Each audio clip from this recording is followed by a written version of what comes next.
Welcome back, everyone, to another episode of the Point After Podcast. I am your host, Caleb. I'm with my guy, Jay. Oh, man. Episode 24, man. It's the Kobe episode, man.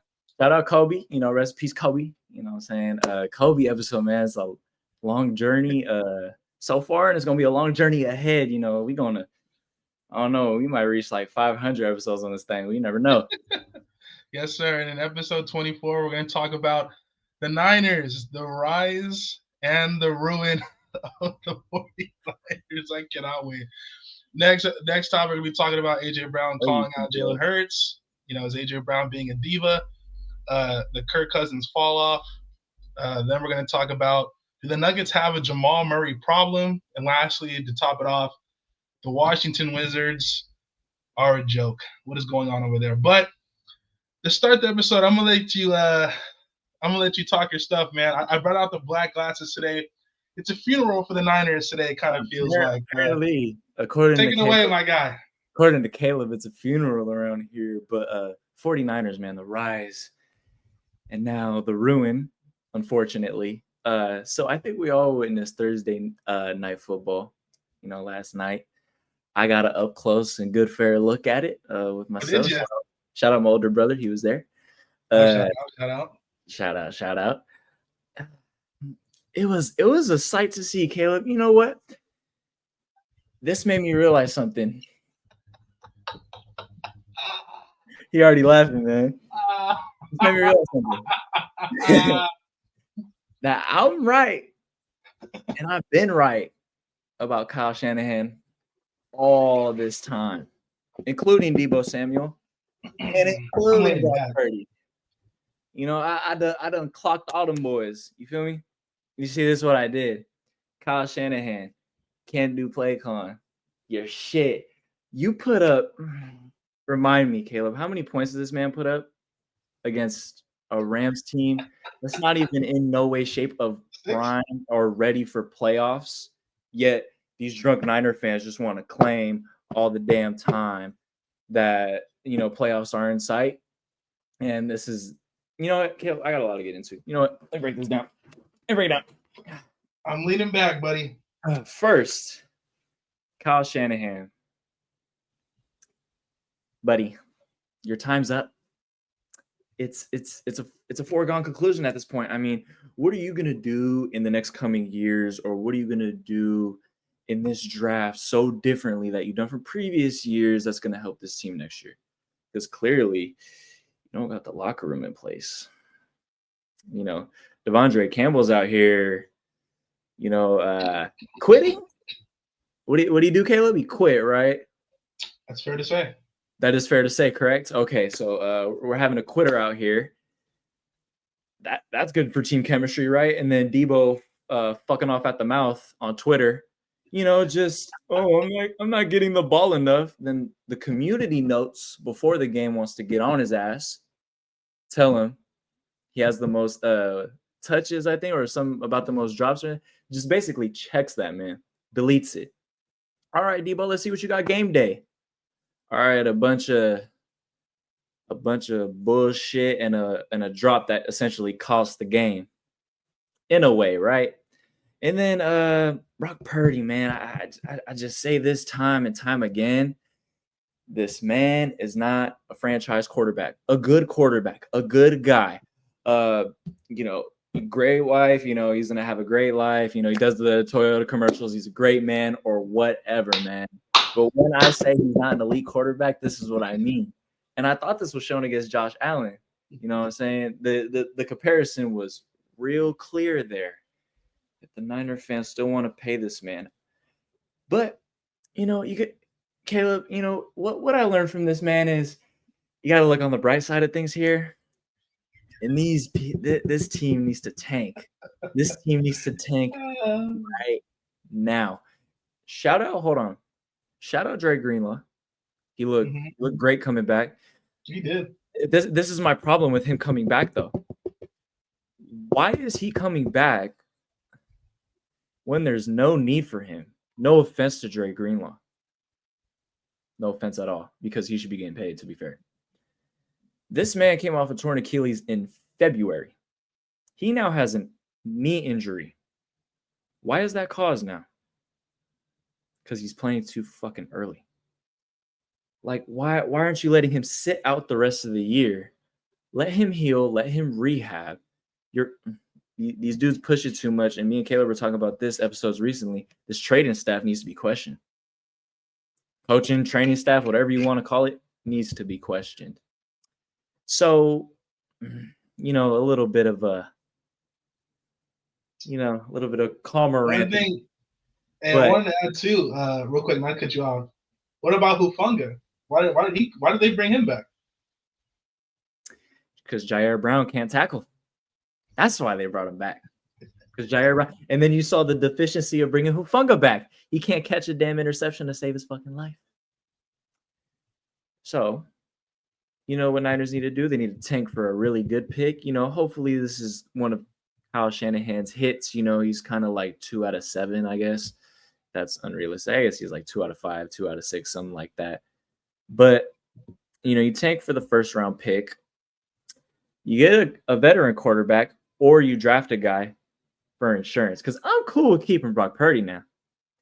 It's just you don't get him you don't give him $60 million. No, because he's going to be too expensive, and that's where the Niners don't need to spend their money. They need to go to O-line. They need to go to the interior of their D-line. They need to also maybe look at wide receiver again, because you're having Ayuk coming off this major injury. Debo needs to get sailed off elsewhere. Ricky, a question mark. Juwan, think you got him for like another year or so. He's a solid guy. Number 2 or 3, I might presume. You need pieces. And honestly, you might want to look at the running backs. And honestly, Kyle Shanahan's, if we're going to, and I know they're going to give him another chance next year. Fuck Kyle Shanahan, by the way. I didn't even say that this episode. Fuck Kyle Shanahan. Knowing the Niners and Jed York's dumbass is going to let him go for another year. And, you know, everyone can say it's valid or whatever, but nothing, absolutely nothing. But Kyle Shanahan's, I will give him credit. He is as good as his running backs. So if he wants to tank for Ashton Jeanty, I ain't going to complain at all. But you're not going to run him in the ground like CMC, are we now? Like I said, there's a lot of options. You need to improve in a whole lot of places. O-line, definitely. Trent, I'm guessing you're on the way out. And this is the rise and the fall. Like, what about Mr. Ward? Like, look at the peak. Look at the peak that this Niners team was at. Everyone was considered number 1 essentially on this team, man. You got to look at the track record, right? Especially in 2021, this team was on top of the world. But you got to look at it from a reality standpoint. I'm talking to the drunk Niner fans for real. This team is crap. We're going to be bad for another 2 years. I'm going to say that right now. Maybe decent to bad if we pick well. But, yeah, I'm pretty depressed. That was with the rain and everything. That was a very sad motion to go through yesterday. Yeah, Caleb, please, brother. You don't want to say anything else? You good? No more Devondre Campbell slander? You all good? You know, Devondre Campbell just needs to retire from football. First of all, sir, you need to know your place. You were Dre Greenlaw's temporary replacement. That's why, and this is where truth comes in. This is why Eric Kendricks didn't sign with the Niners, because he didn't want to be a replacement for Greenlaw. And that's why they got his ass, Campbell, I'm talking about, bum ass, Packers cut him. You know, a fill-in. Know your place. And he's with this smirk walking off the field. Somebody ought to smack his ass. And I'm pretty sure Charvarius Ward would have if he knew ahead of the time, because Charvarius was like, yeah, that shit don't fly. Like, that's some sucker shit. And first of all,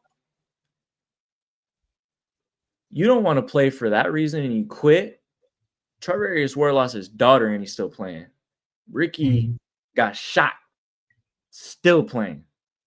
So Campbell, you just need to retire from Williams too.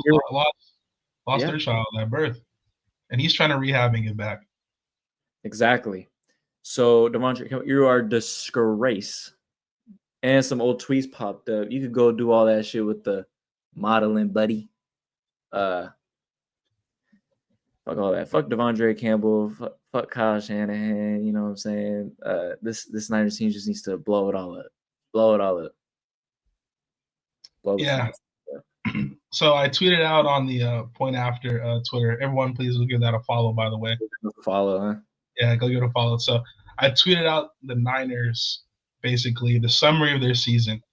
Injuries, bad offense at times, bad defense, and coaching.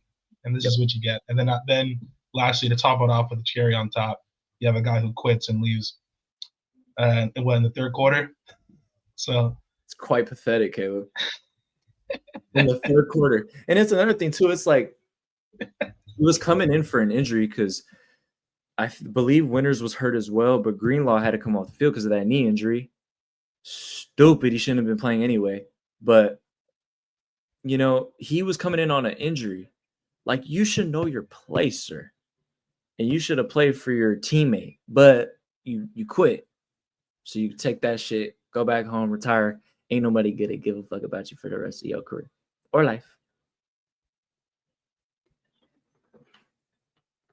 I like it. Let's move on. I'm sure you do, buddy. I got nothing to say. I'm taking off the shades. I did it because I did it for you, buddy. No, I had yeah. The rise, and then the ruin, and then the funeral. Fuck this team, man. And then I love this team. Still faithful. Fucking me. It's all right. So we're just gonna move on, man. So Caleb, man, talk to me about AJ. I know I've been pandering. AJ Brown calling out Jalen Hurts now. Yeah, I mean, look, I think the first thing to talk about with AJ Brown is the question: is he a diva, right? The diva wide receiver. We've seen a lot of wide receivers call out their quarterbacks or look really frustrated. Going back, way back, we saw it with Antonio Brown, right, when he's taking off his jersey and everything, and he's storming out. We've seen it this year with ESPN, baby. Yeah. Hey, shout out to CTE ESPN. That's crazy. We've seen it with George Pickens this year. We've seen it with CeeDee Lamb, even though CeeDee Lamb is justified because Dak Prescott was not good until he got hurt, and Cooper Rush is quarterback, so I don't blame CeeDee Lamb for being mad. Right. But in this instance, right, I go back to what I saw on Twitter. I saw Brandon Graham go on a podcast, and he talked about that current situation. He said, and quote, "They were once friends, but now things have changed." Right. To me, I think this is AJ Brown. Like, he should have knew coming into this season. First of all, they brought in Saquon Barkley. He should have knew right away. You knew Hurts was going to take a back seat. Yeah, but he should have knew this was going to be a run offense. You brought in Saquon Barkley. And then going back to Jalen Hurts, like going back to when he was at Alabama, I'm not even talking about when he was at Oklahoma. When he was at Alabama, he was known for being a running quarterback. Now, obviously, he has a good deep ball, and he's really improved his mechanics throwing the football over the years. But Jalen Hurts, his instinct naturally is to run the football. And he bring in Saquon, they're going to run the football. And just to kind of drop some stats here, man, like you look at when it comes to overall their passing game, like Jalen Hurts right now is 20th in passing yards. Their offense, 19th in dropbacks with 397. They're not a passing offense. AJ Brown should have knew this. Yeah. And then the contrary, you look at their ability to run the football. They're first in rushing snaps with 421, and they're first in design runs. That's right.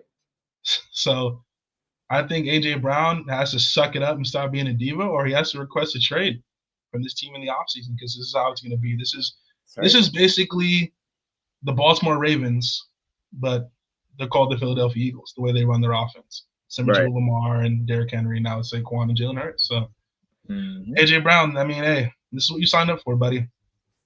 This is the team you are on, sir. And this was like you said, Saquon was going to take over this team. He's going to be the front runner. He's going to carry this team, and rightfully so. And I think he's definitely an MVP candidate. And the Eagles are flourishing because of it. So why go away from it? So AJ Brown, not to cut you off, to this little thing too. They're 21st in passing snaps with 325. So there you go. Yeah, brother. So AJ, you gotta tone it down, buddy. Yeah, you don't see Devontae Smith. You don't see Dallas Goedert. These guys complaining now. Dallas Goedert is currently on IR, but I haven't heard Devontae Smith come out and complain publicly. Like, yeah, no, not at all. I mean, look at Zay Flowers. Zay Flowers in Baltimore. He's not complaining because Lamar is running the ball more with Derrick Henry. He knows that when he gets his opportunity, he's going to capitalize on that. And AJ Brown has to understand that. Plus, you got to know the game. That's right. That's right. Yeah, man. Let's move on, man. I want to talk about this. I want to talk about it. I'm ready. Moving on, man. We're going to talk about the Kirk Cousins fall off, man. I mean, these last 4 games, he's been absolutely putrid, which brings the question, which you pitched to me a few days ago. Is it time to bring in Michael Penix? Well, since you questioned that to me a few days ago, I'm going to let you kind of take a stab at this first. What you think, bro? How do you feel about Kirk Cousins right now? I mean, Kirk Cousins is just on the decline of his career, I think. I think this is the time where quarterbacks just kind of go out the league. You know, they lose a lot of stuff. And Kirk just looks so unimpressive, man. Like the last 4 games, he just looked horrible. 0 touchdowns, 8 interceptions. I mean, Jesus Christ. I think any other team would have already gone to the backup. And I think, and you remember, I want you to go back, Kel. I want you to turn the clock back in your mind real quick on the memory. On draft night, when the Falcons picked Penix, what was the initial reaction? People were shocked because you just paid Kirk Cousins, gave him $100 million guaranteed. Exactly. But guess what? This is what we call insurance, people. And this is why Atlanta is a very smart organization, in my opinion, because they still got young weapons. They still got a great running back. They still got a defense. But it's just, Kirk isn't exactly helping matters right now. And I think giving a rookie QB a little run in the late part of the season where it's not looking too hot, it's not a bad idea, to go with. But what you think on this one? Yeah, I mean, you look at Kirk Cousins right now, just to touch on it again, man. In these last 4 games, 0 touchdowns, 8 picks. They're 0-4 in that span. They've given up the division basically to the Buccaneers. His passer rating in these 4 games, 63.5. I mean, we're getting close to Gardner Minshew level right here, Aiden O'Connell level. Yeah. And the interesting thing about it, he talked about the insurance policy. Well, Raheem Morris doesn't like his insurance. I mean, Raheem Morris literally said that, hey, we're not going to bench him. Kirk Cousins has gotten us in playoff contention, so we're gonna stick with him. Quotingly, specifically what he said, he has gotten us to a point where we are in playoff contention. Strictly what he said. Well, the fact of the matter is Kirk Cousins right now is playing you out of playoff contention. Look, some numbers for Mr. Kirk Cousins, Captain Kirk. Right now, you're not even the captain, probably the bus boy.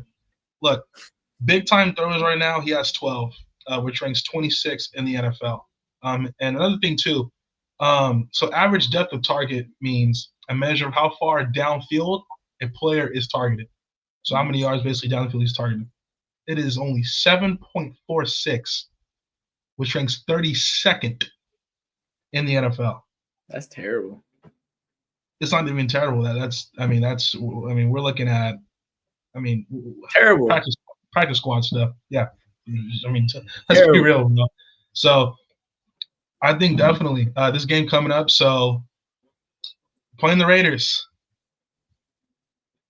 Monday night. Falcons, Raiders, my team. I think Kirk Cousins will have a bounce back against our team because first of all, we're trying to lose games. So you're gonna use y'all as a bounce back. Kirk Cousins will probably use this as a bounce back. But if they lose 5th straight and he plays poorly, I can't see why Raheem Morris wouldn't go to Michael Penix, because if they lose 5 straight, especially to a Raiders team that's clearly trying to tank, and you stick with its quarterback, you could start to lose the locker room. Yeah, that's a measure for disaster right there. And I don't think Raheem Morris wants to go down that route. And I think you want to keep the locker room intact. And at the end of the day, man, you could always get Kirk's money off the books. So I feel like paying him that money was never necessarily the problem. Them securing their quarterback for the future, that was the main asset. Mm-hmm. You feel me, man? But moving on to the next topic now to switch over to some basketball. Yeah, switch it up, man. Switch it up. You know, the Denver Nuggets, right? They have championship aspirations, right, year in and year out, and they should. Nikola Jokic, I believe, is the best player on the planet. Hey. But for them to achieve what they want to achieve, I believe that Jamal Murray, man, he has to play better. And then the Nuggets, I believe, right now have a Jamal Murray problem. Look, man, he's missed his last few games. He has a hamstring problem that's been plaguing him. But even before this hamstring injury, like throughout this season, he's looked slow.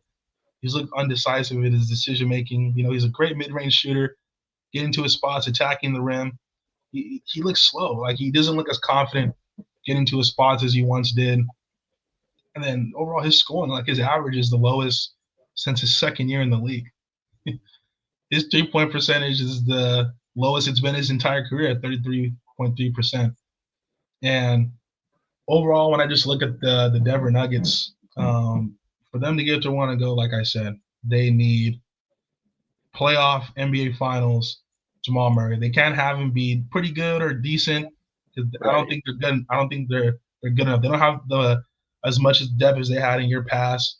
Losing Bruce Brown in the past, and now obviously just lost KCP.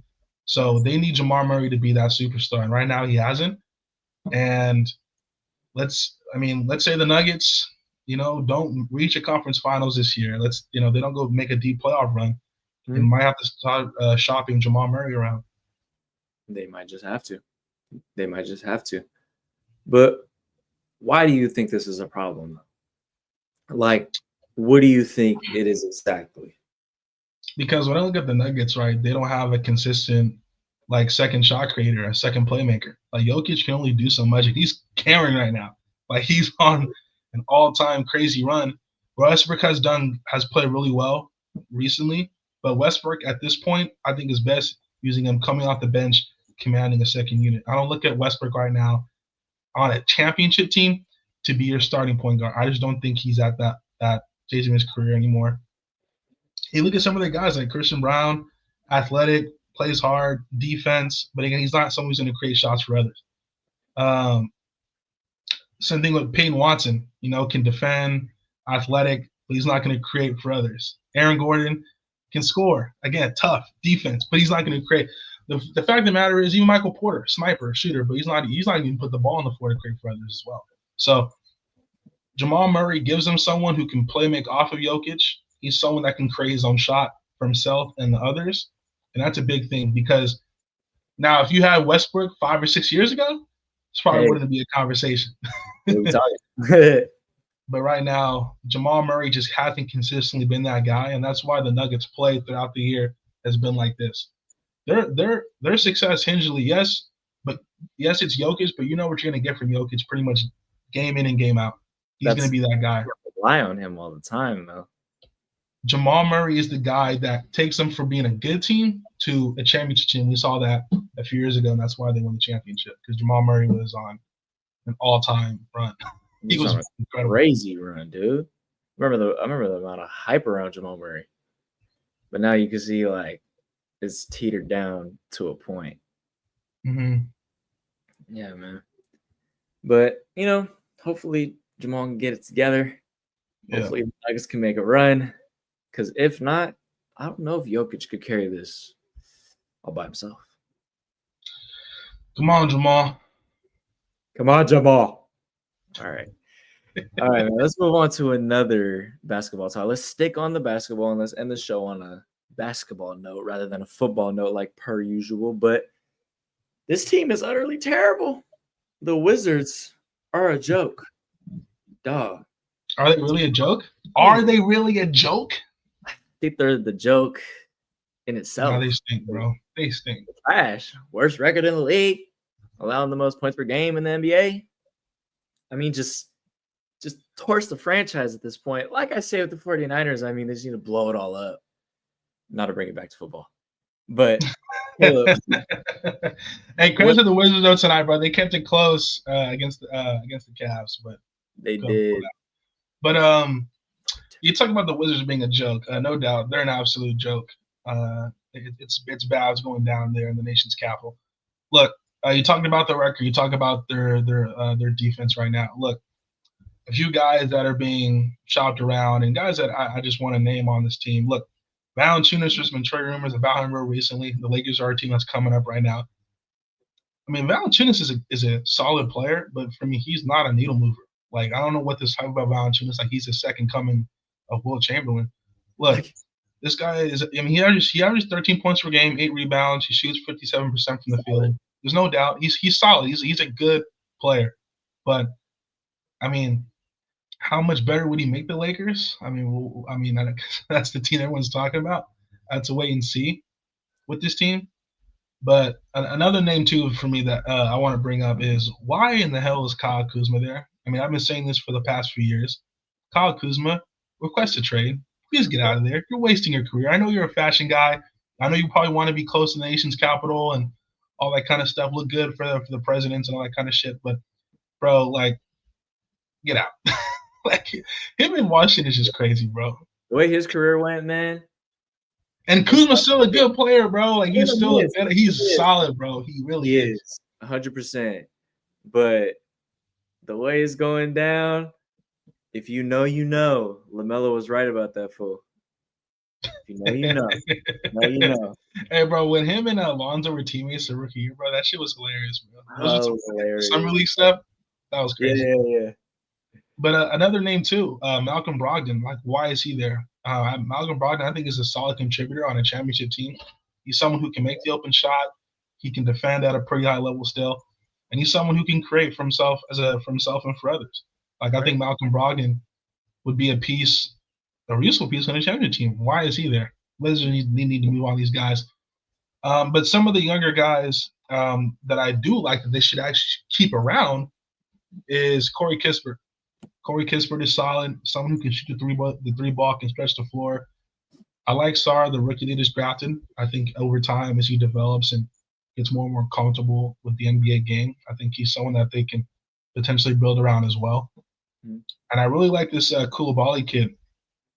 He played well tonight against Cleveland. You know, young defender, like really solid defender already, and he's a young guy who's starting to really come into his own offensively. And then lastly, one of your favorite guys, this is Jordan Poole, man. Jordan Poole has been, I would say, consistently their one shining light.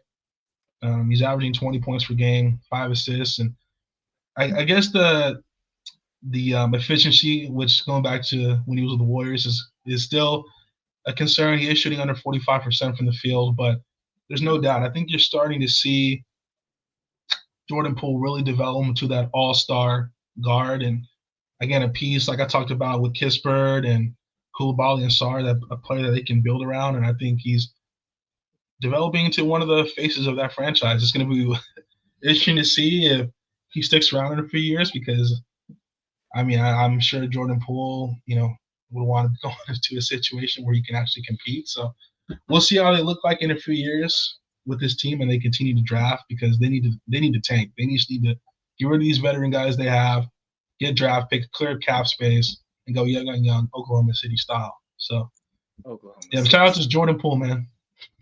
Yeah, I'd say keep Jordan Poole. Your only faith. Warriors didn't do that. Now they have pods now. Terrible. Bro. That's like a crazy downgrade, bro. And then Draymond, bro, why'd you do that, bro? Draymond, bro. Draymond, get the. Oh my God, Draymond's really sold it too. Bro, imagine. So they traded away Jordan Poole, the Warriors, and they got Chris Paul. Chris Paul's gone. Jordan Poole's gone. Like, you had Chris Paul for 1 year. Now the Warriors, stupid ass move, man. That's Lakers. The Warriors have been pretty good this year. They've kind of gone to a funk lately. They haven't been as good as they were to start the season. But get Steph Curry some help, dog. Like, serious. Jordan Poole could have one of them dudes, bro. He was supposed to be the next guy, but you know, Draymond had second ideas. Draymond had repercussions. He had a little issue with that. Hey, yeah. Bro. Hey, low key. What you about to eat for dinner tonight? Because I don't know what the hell to eat. Bro, what am I about to eat? Right before we get off this pod real quick. We about to have some Indian food, man. You know, your mom's at our house, man. That's all moms are together having a good time. My We're having mama. like a big sleepover. Hey, shout Mom's out. having sleepovers, bro. Old ass ladies have sleepovers. Get the fuck out. Just let us know. I'll let you know now, ladies. Hey, she gonna see this shit. That's crazy. Ladies, jokes, big jokes, jokes, and we only do jokes around here. But Yeah, they're like they're all wearing bonnets too to tease my girlfriend because my girlfriend late at night she always has her bonnet on. Oh So God, me too. yeah, so I'm gonna FaceTime my girl in a little bit, and it's gonna be like a little joke. So Hey, you know I'm gonna be here eating my food, and what you eating, bro? you know I'm probably gonna go grab some good eats. You know, probably some. I want to feel some Chick-fil-A, big dog. Chick-fil-A? I'm feeling it right now.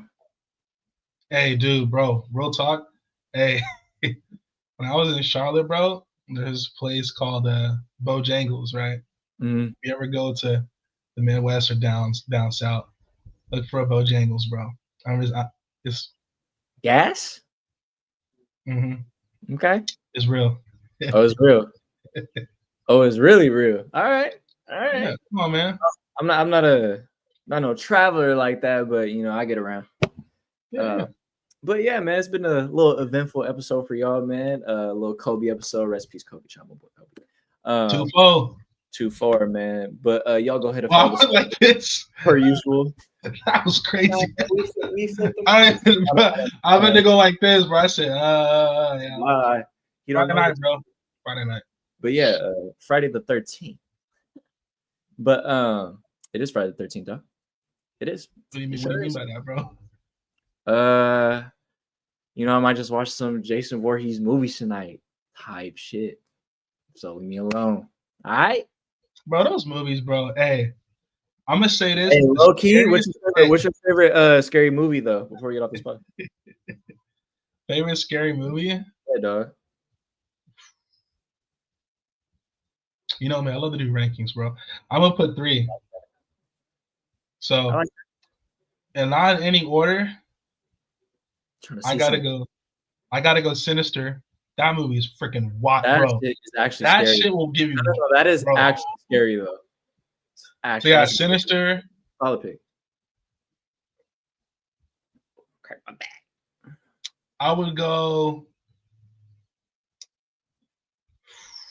the first Purge. Okay. Purge is good. Purge is good. I just like it's not really scary. It's more of just the plot. You know what? I know you've been like that. It's just since we were. Yeah, the plot is good. Yeah. And then number 3. See something. Damn, it's hard to not go with. No, I'm taking nostalgia out. I'm gonna go. I was thinking Insidious, but no, I'm gonna go Conjuring. The Conjuring movies. Any of the Conjuring movies. I like that list. Hold on, let me give you mine. My top 3. Fuck around. Conjuring number 3. Like you said, any one of the 3. You kind of took my pick. I ain't gonna lie. Damn, Sinister's a good pick, but honestly, it's not my. It Follows. I don't know if you ever seen that one. It's got really. Is that the old? Is that the original It Clown? Not the balloon shit. It Follows. Never seen it. Yeah, bro. Hey, for those who know, it's a crazy premise. It's like a sexually transmitted disease, right? I've never seen it, bro. But we said what? It's it plays. Oh, STD is a sexual transmitted disease. Off of that, it's like a lesson in that. That's all I'll say about it without giving. Bro, speaking of shit like that, bro, I saw on some random YouTube mashup reaction. Bro, do you remember that Human Centipede movie? Oh God.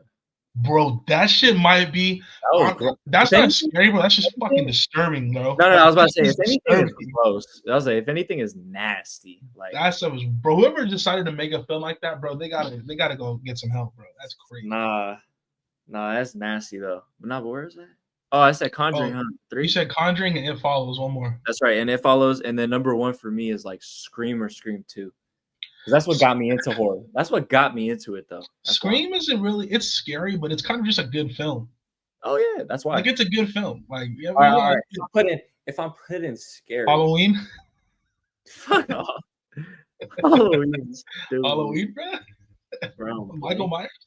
The amount of freaking horror movies I've seen, and I'm blanking. The amount of Netflix and shit. I'm blanking. We got a real scary movie topic, bro. Let's get it. Real scary movie topic. Damn it. Which one's got? Oh, Lights Out. That one like really got me like jump scary-ish. Wait, is Lights Out the dude, the old dude who's blind?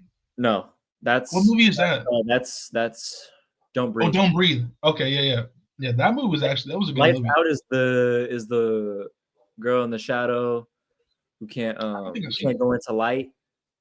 I don't know if you've seen that one. It came out in 2016. Nah, bro. But honestly, get up on your scary movies, though.